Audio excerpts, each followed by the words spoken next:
You ask Tiger to solve. This deals with linear equations with one unknown. The final result is w equals 7. Let's solve it step by step. Simplify the expression. Expand the parentheses. Simplify the arithmetic. Group all w terms on the left side of the equation. Add 7w to both sides.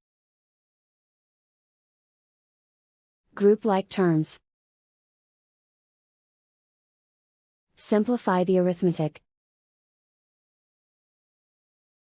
Group like terms. Simplify the arithmetic.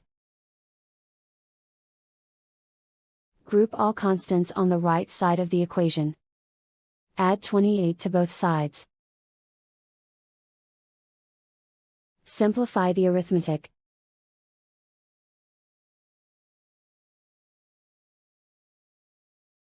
Isolate the w. Divide both sides by 5. Simplify the fraction. Find the greatest common factor of the numerator and denominator.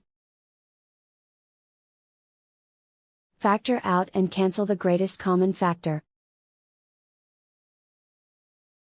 And so the final result is w equals 7.